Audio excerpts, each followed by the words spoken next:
These are 3 steps to improve your brief conversations. Remember, we are reframing small talk as brief conversations. Hey friends, my name is Gabby Rosalie, and this is the Crucial Conversations podcast, a platform dedicated to self-fulfillment and breaking the cycle of wasted potential. Using the tools of perspective, knowledge, wisdom, and awareness, I, with the help of qualified expert guests, share free insight and proven strategies that lead to all forms of success. If you are ready to start investing in yourself and living the life of your dreams, because I promise it is possible for all of us, you came to the right place. Together, we will help each other level up and have the crucial conversations necessary to do so. Ladies and gentlemen, we are rolling. We are rolling. First official episode recorded in 2025. And I refuse to open this episode the same way that I open up every other episode. And so to avoid the pleasantries and awkward stints of conversation that I continuously have when I start new episodes, we're going to get right into the content of today's episode, which is small talk. How many of you guys have heard someone say that they hate small talk, or maybe said that you hate small talk yourself? I know that I have, because I personally don't like it. I am not a fan of meaningless conversation. I'm just not. It's awkward and it's boring, and it's kind of a waste of everyone's time. So we're going to talk about it today and how to reframe it. And I got the inspiration for this episode because last night I was hanging out with my, it was 2 nights ago actually. I was hanging out with my family. We were doing a puzzle. I love puzzles. And my brother had his vision board in the dining room. And so I looked at it, and it had a cutout from an article about reframing small talk and how it's a part of all of our lives, especially in the professional world. And the main piece of advice was to ask open-ended questions to kind of revolutionize this idea of small talk and bring more meaning and depth into the conversations that we have to have when we are at networking events or at work events or just hanging out in the office, or maybe we're, out and about at a coffee shop. Like small talk. How do you get to know someone? How do you initiate conversation and have it have at least some degree of meaning and or depth? And I wanted to expand upon this because ask open-ended questions being the main point of advice is a great piece of advice, but I wanted something a little bit more actionable because I know that I have struggled with this in the past, and it's something that I constantly hear from people in my life that they struggle with as well. So today we're going to cover how to avoid the mindless small talk that everybody hates. The "how are you?" that gets the same answer 99% of the time, which is "I'm doing all right, hanging in there." Or sometimes you might even get somebody saying like, "Yeah, man, I'm awesome. I'm killing it. Loving life," which is great. But like, why, and you would think it would be as easy enough to ask, well, why? But sometimes when we're in the middle of these conversations, it's a little bit more difficult than that. What about wonderful weather we're having? Reminds me of that episode of SpongeBob. Wonderful weather we're having. Normal SpongeBob where he gets all like cute or like soft, and his skin has no holes as a sponge, and he's just like super, super plain, normal SpongeBob. Moving on. What about gotta hate Mondays? God, it's Monday. I hate Mondays. Yeah, this one sucks. Don't say this to me. I won't say it to you, I promise.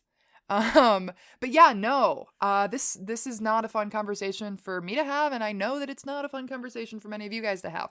So we're going to talk about what to replace all of that jazz with instead to save yourself the robotic conversations and actually lead you to deeper connections and opportunities in your personal and professional lives. But why does everyone hate small talk? We all know what small talk is, and so many of us dislike it, but why? It's because the topics of conversation are boring. You're talking just to talk. You're not talking to learn. You're not talking to grow. You're just filling the time and hoping it doesn't go silent and become even more awkward than it already is. And we bond over negativity too when we engage in small talk. Like the whole, it's Monday or another day working for the man. It's not fun to have a conversation like that. Yeah, it's draining. And honestly, it's kind of a waste of time and energy. If I'm busy, the last thing that I want to do is talk about the weather. Like, yeah, I don't care. Thanks.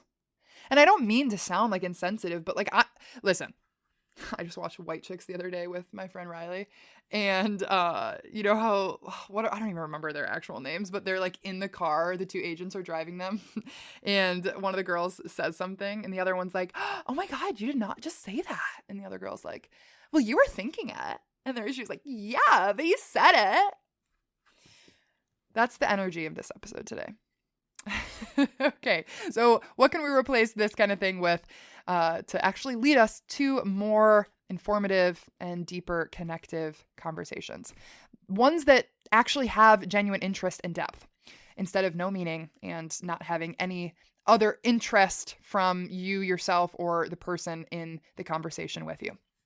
We're going to reframe small talk to brief conversations. You can still call it small talk, but I want to kind of revolutionize this idea that even if it is a minute to 2 minute conversation in the lobby of a hotel room with someone that you do not know very well, it can still be a good conversation. It can still be a conversation, period.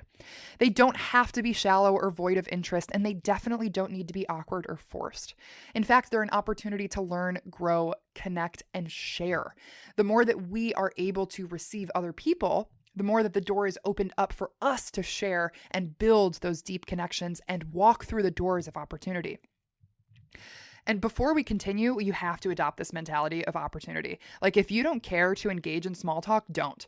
No one is forcing you to. In fact, in many cultures, small talk is not customary. You get to choose. But it can be advantageous for you to participate socially, professionally. You also have to know that not every person you try to engage with will want to engage with you, and you have to respect this. Like, you might be trying all of the things that we're going to talk about today, and the other person might not just want to talk. You have to accept this, and you have to respect it. Moving on. Like, let me be me. My dad always says that. Let me be me. And that's fine. Moving on to the next. Before we talk about 3 pieces of advice, we have to address the elephant in the room, though, and it's social anxiety. The fear of being judged or embarrassed in social situations. If you deal with any degree of this, here are 3 very basic tips to relax a little bit more into group settings before we even talk about the conversations themselves. This is like before you approach anybody, before you actually have a conversation, before you engage in small talk, here are some practical tips. Use nonverbal gestures to begin. Before you walk into the fire of a conversation, wave or nod or smile, or even like bare minimum, just make eye contact. And this can be really daunting for a lot of people, understandably so, but making eye contact, hey man, that's a step. Have a ready to go one-liner and keep this one super basic. This one can be basic and like super, super, I guess, plain, if you will. It doesn't have to have any form of depth to it, but it's a ready to go one-liner that starts the conversation. So number 2, have a ready to go one-liner and keep this one basic. It's nice to meet you. Where are you from? If you have this in your arsenal ready to go when you engage in a conversation, it'll give you a little bit more confidence going into that conversation because you have an idea of what to at least start out with.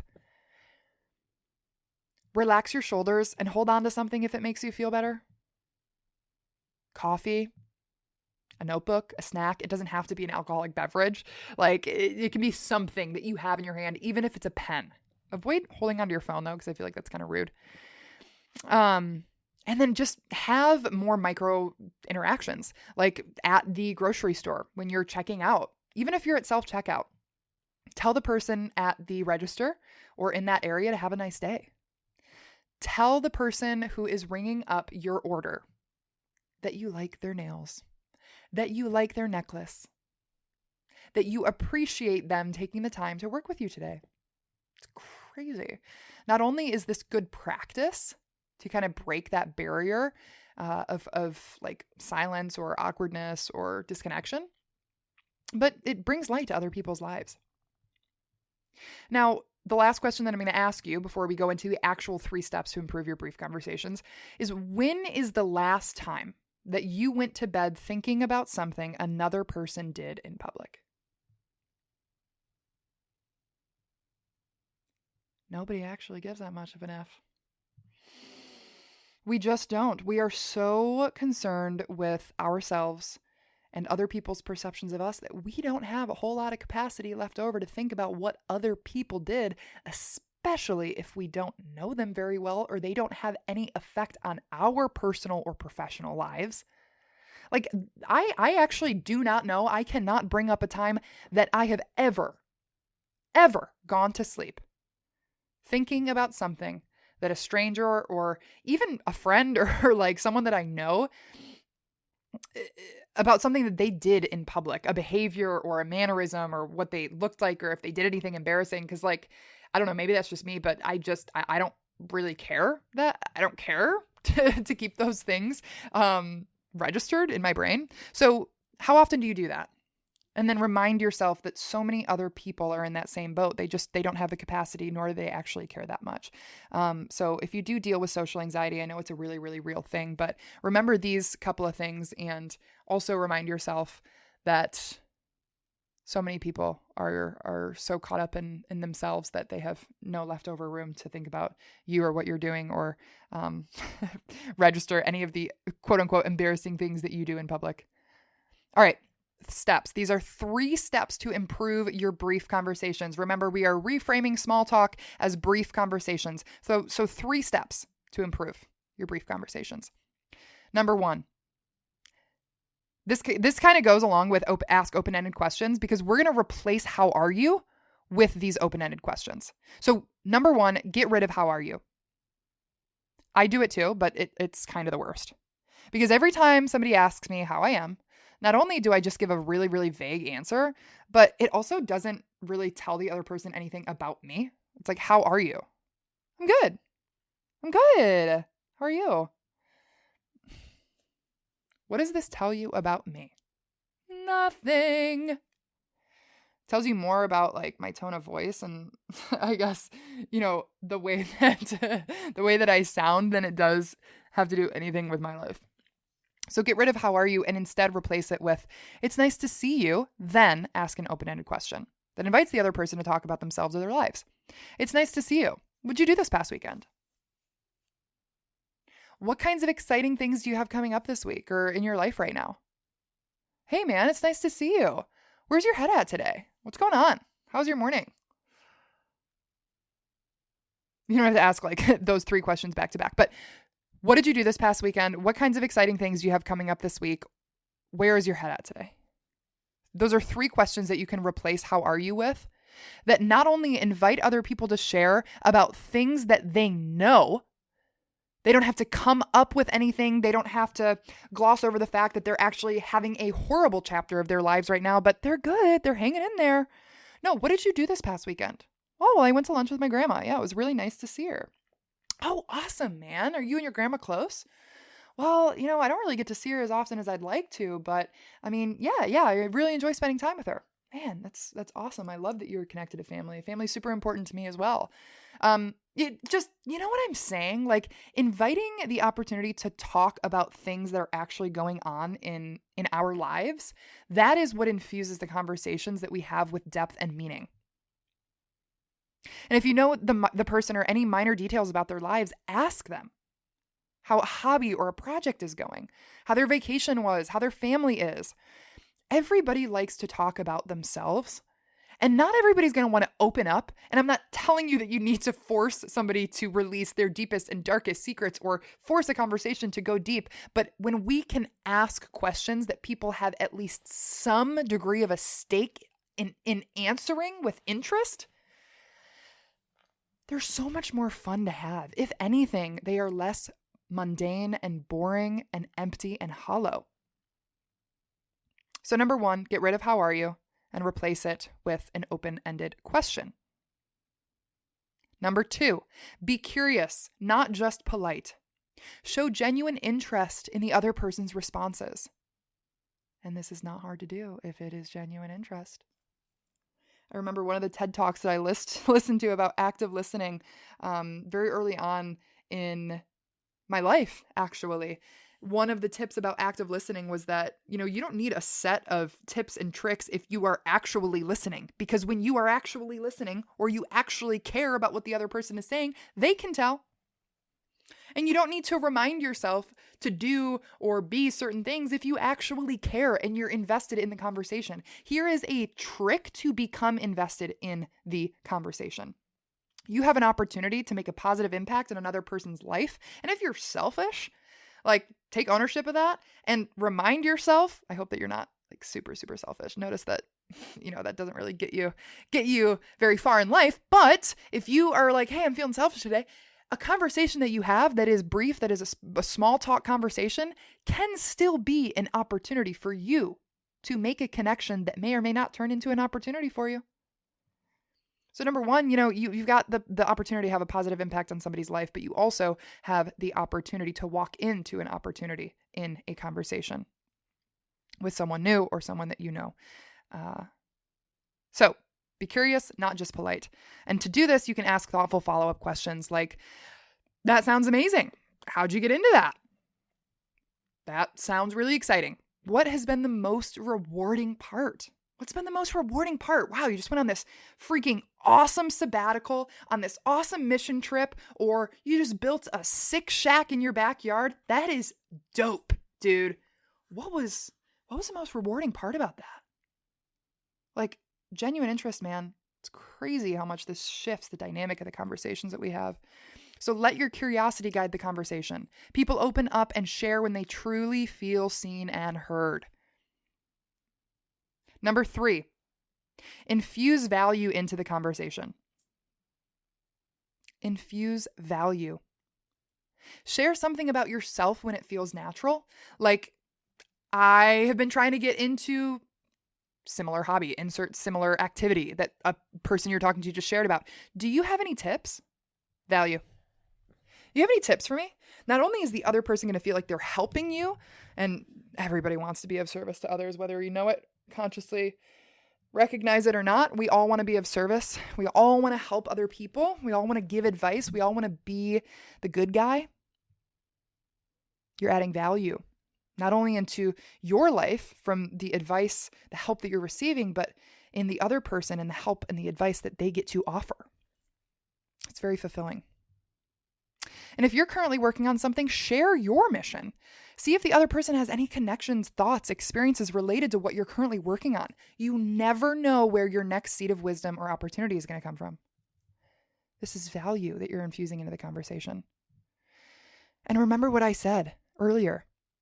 Value is as simple as positively impacting the lives of other people. Compliment or acknowledge something meaningful. If anything that you can use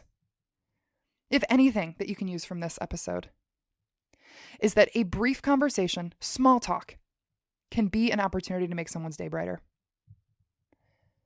I love how passionate you are about skiing. It's really, really inspiring. Or I love the way that you talk about your family, man. Like, you can just tell your heart in that, and I think that's super cool. It's so fun to make people feel good about themselves. It's literally like a drug. Like, I love that shit.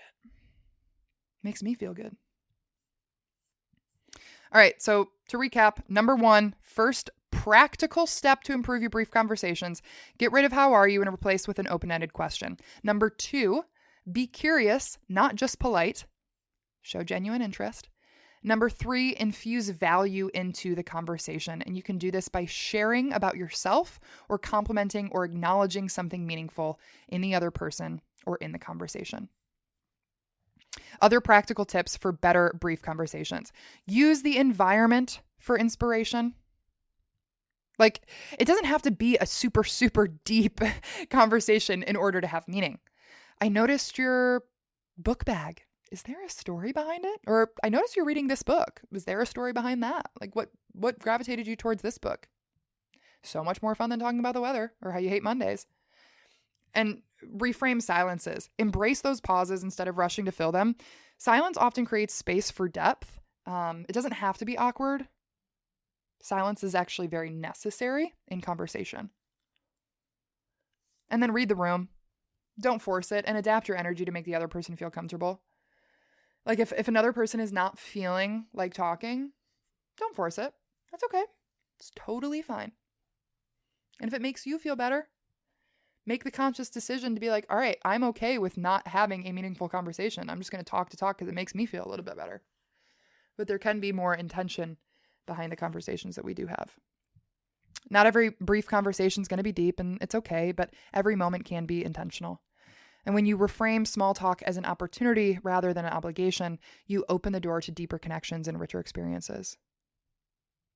So here's my challenge for you guys. I'm going to try to do this in more episodes, is to give you guys one thing that you can do after listening to try to implement some of the things we talk about in these episodes. I want you to try one new question or approach today and see how it changes the dynamic of your conversations.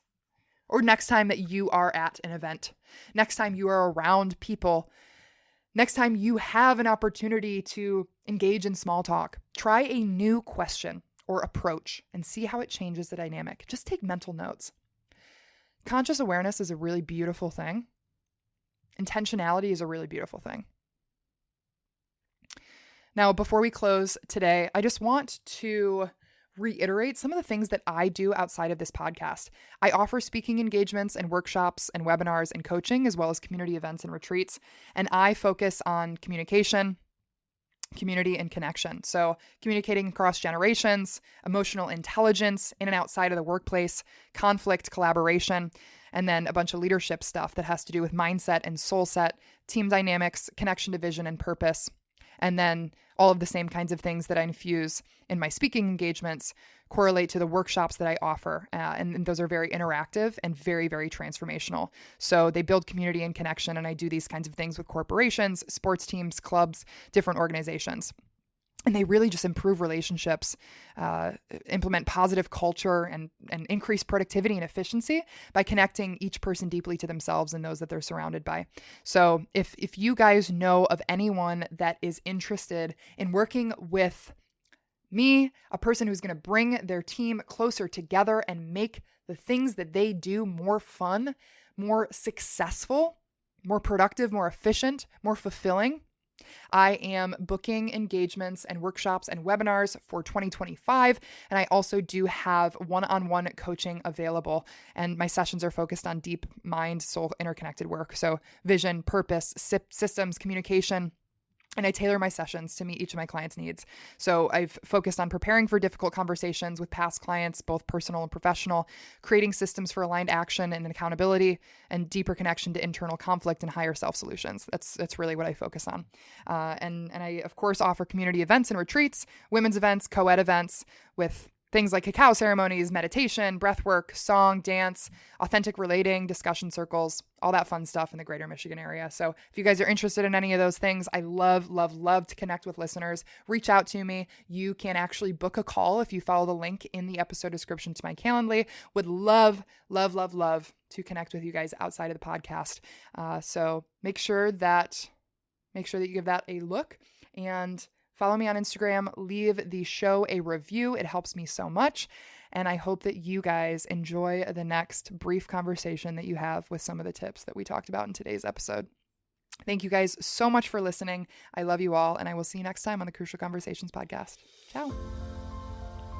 Hey, y'all. Before you head out, I just want to say thank you. Thank you for listening to this episode, and most importantly, thank you for making the conscious decision to invest in yourself and expand your mind. By doing so, you are helping to elevate us all to live better lives. By showing up and emulating the things that you learned in today's crucial conversation, you are inspiring those around you. If you want to continue this domino effect, share this episode with someone that you want to help to unlock their maximum potential. And connect with me on Instagram at Gabby Rosalie Co. to share your valuable feedback and offer recommendations for what you'd like to hear in future episodes. I love you all.